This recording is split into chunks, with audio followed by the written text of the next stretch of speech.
Law 6. Court attention at all cost. Everything is judged by its appearance. What is unseen counts for nothing. Never let yourself get lost in the crowd then, or buried in oblivion. Stand out. Be conspicuous at all cost. Make yourself a magnet of attention by appearing larger, more colorful, more mysterious than the bland and timid masses. Part 1. Surround your name with the sensational and scandalous. Draw attention to yourself by creating an unforgettable, even controversial image. Court scandal. Do anything to make yourself seem larger than life and shine more brightly than those around you. Make no distinction between kinds of attention. Notoriety of any sort will bring you power. Better to be slandered and attacked than ignored observance of the law. P.T. Barnum started his career as an assistant to the owner of a circus, Aaron Turner. In 1836, the circus stopped in Annapolis, Maryland for a series of performances. On the morning of opening day, Barnum took a stroll through town wearing a new black suit. People started to follow him. Someone in the gathering crowd shouted out that he was the Reverend Ephraim K. Avery, infamous as a man, acquitted of the charge of murder, but still believed guilty by most Americans. The angry mob tore off Barnum's suit and was ready to lynch him. After desperate appeals, Barnum finally convinced them to follow him to the circus where he could verify his identity. Once there, old Turner confirmed that this was all a practical joke. He himself had spread the rumor that Barnum was Avery. The crowd dispersed, but Barnum, who had nearly been killed, was not amused. He wanted to know what could have induced his boss to play such a trick. "My dear Mr. Barnum," Turner replied, "it was all for our good. Remember, all we need to ensure success is notoriety." And indeed, everyone in town was talking about the joke, and the circus was packed that night, and every night it stayed in Annapolis. Barnum had learned a lesson he would never forget. Barnum's first big venture of his own was for the American Museum, a collection of curiosities located in New York. One day, a beggar approached Barnum in the street. Instead of giving him money, Barnum decided to employ him. Taking him back to the museum, he gave the man 5 bricks and told them to make a slow circuit of several blocks. At certain points, he was to lay down a brick on the sidewalk, always keeping 1 brick in hand. On the return journey, he was to replace each brick on the street with the one he held. Meanwhile, he was to remain serious of countenance and to answer no questions. Once back at the museum, he was to enter, walk around inside, then leave through the back door and make the same bricklaying circuit again on the man's first walk through the streets. Several hundred people watched his mysterious movements by his 4th circuit. Onlookers swarmed around him, debating what he was doing. Every time he entered the museum, he was followed by people who bought tickets to keep watching him. Many of them were distracted by the museum's collections and stayed inside. By the end of the first day, the brick man had drawn over 1,000 people into the museum. A few days later, the police ordered him to cease and desist from his walks. The crowds were blocking traffic. The bricklaying stopped, but thousands of New Yorkers had entered the museum, and many of those had become P.T. Barnum converts. Barnum would put a band of musicians on a balcony overlooking the street beneath a huge banner, proclaiming free music for the millions. What generosity, New Yorkers thought, and they flocked to hear the free concerts, but Barnum took pains to hire the worst musicians he could find,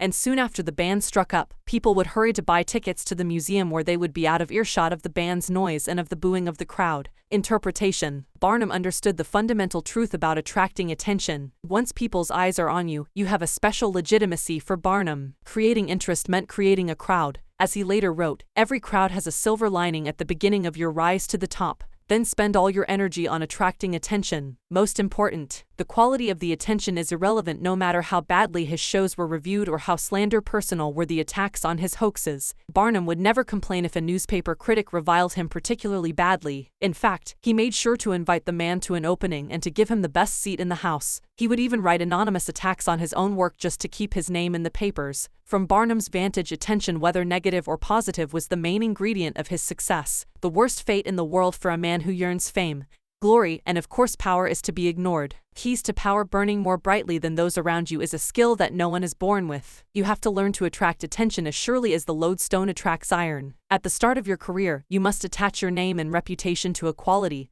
an image that sets you apart from other people. This image can be something like a characteristic style of dress or a personality quirk that amuses people and gets talked about. Once the image is established, you have an appearance, a place in the sky for your star. It is a common mistake to imagine that this peculiar appearance of yours should not be controversial, that to be attacked is somehow bad. Nothing could be further from the truth. To avoid being a flash in the pan and having your notoriety eclipsed by another, you must not discriminate between different types of attention. In the end, every kind will work in your favor. Once in the limelight, you must constantly renew it by adapting and varying your method of courting attention. If you don't, the public will grow tired, will take you for granted, and will move on to a newer star. The game requires constant vigilance and creativity. Part 2. Create an air of mystery. In a world growing increasingly banal and familiar, what seems enigmatic instantly draws attention. Never make it too clear what you are doing or about to do. Do not show all your cards. An air of mystery heightens your presence. It also creates anticipation. Everyone will be watching you to see what happens next. Use mystery to seduce, even frighten observance of the law. Beginning in 1905, rumors started to spread throughout Paris of a young Oriental girl who danced in a private home, wrapped in veils that she gradually discarded. A local journalist who had seen her dancing reported that a woman from the Far East had come to Europe laden with perfume and jewels to introduce some of the richness of the Oriental color and life into the satiated society of European cities. Soon, everyone knew the dancer's name, Mahari. Early that year in the winter, small and select audiences would gather in a salon filled with Indian statues and other relics while an orchestra played music inspired by Hindu and Javanese melodies. After keeping the audience waiting and wondering, Mahari would suddenly appear in a startling costume. A white cotton bri covered with Indian-type jewels, jeweled bands at the waist supporting ong that revealed as much as it concealed, bracelets up the arms. Then Mahari would dance in a style no one in France had seen before, her whole body swaying as if you were in a trance. She told her excited and curious audience that her dances told stories from Indian mythology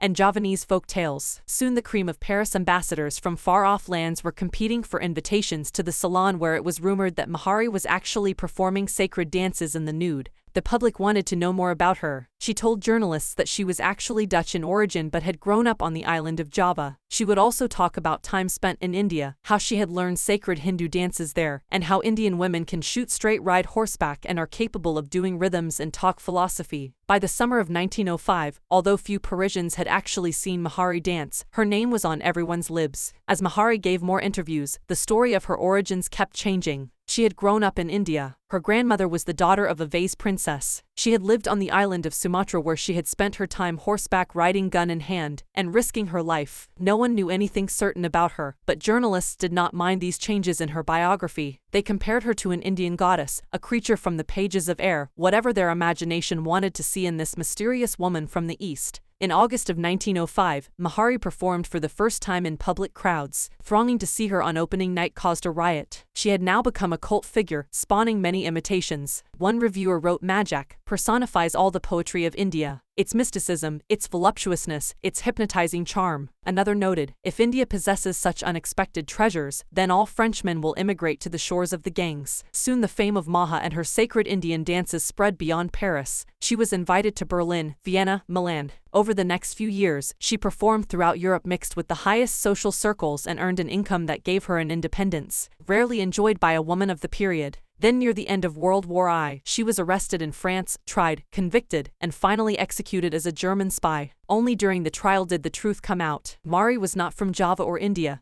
had not grown up in the Orient, did not have a drop of Eastern blood in her body. Her real name was Margaretha Zell, and she came from the Stad, northern province of Friesland, Holland. Interpretation: when Margaretha Zell arrived in Paris in 1904, she had half a franc in her pocket. She was one of the thousands of beautiful young girls who flocked to Paris every year, taking work as artists, models, nightclub dancers, or vaudeville performers. At the Folies Bureau, after a few years, they would inevitably be replaced by younger girls and would often end up on the streets, turning to prostitution or else returning to the town they came from, older and chaste. Zell had higher ambitions. She had no dance experience and had never performed in the theater. But as a young girl, she had traveled with her family and had witnessed local dances in Java and Sumatra. Zell clearly understood that what was important in her act was not the dance itself or even her face or figure, but her ability to create an air of mystery about herself. The mystery she created lay not just in her dancing or her costumes, or the stories she would tell, or her endless lies about her origins. It lay in an atmosphere enveloping everything she did. There was nothing you could say for sure about her. She was always changing, always surprising her audience with new costumes, new dances, new stories. This air of mystery let the public always wanting to know more, always wondering about her next move. Maja was no more beautiful than many of the other young girls who came to Paris, and she was not a particularly good dancer. What separated her from the mass, what attracted and held the public's attention, and made her famous and wealthy, was her mystery. People are enthralled by mystery because it invites constant interpretation. They never tire of it. The mysterious cannot be grasped, And what cannot be seized and consumed creates power, keys to power. In a world that is ever more banal, that has had its mystery and myth squeezed out of it, we secretly crave enigmas, people or things that cannot be instantly interpreted, seized, and consumed. That is the power of the mysterious. It invites layers of interpretation, excites our imagination, seduces us into believing that it conceals something marvelous. The world has become so familiar and its inhabitants so predictable that what wraps itself in mystery will almost always draw the limelight to it and make us watch it. Do not imagine that to create an air of mystery, you have to be grand and awe-inspiring mystery that is woven into your day-to-day demeanor, and as subtle has that much more power to fascinate and attract attention. Remember, most people are upfront, can be read like an open book, take little care to control their words or image, and are hopelessly predictable by simply holding back, keeping silent, occasionally uttering ambiguous phrases, deliberately appearing inconsistent, and acting odd. In the subtlest of ways you will emanate an aura of mystery. The people around you will then magnify that aura by constantly trying to interpret you. Mysterious people put others in a kind of inferior position that of trying to figure them out to degrees that they can control. They also elicit the fear surrounding anything uncertain or unknown. All great leaders know that an aura of mystery draws attention to them and creates an intimidating presence. If your social position prevents you from completely wrapping your actions in mystery, you must at least learn to make yourself less obvious every now and then, act in a way that does not mesh with other people's perception of you. This way, you keep those around you on the defensive, eliciting the kind of attention that makes you powerful.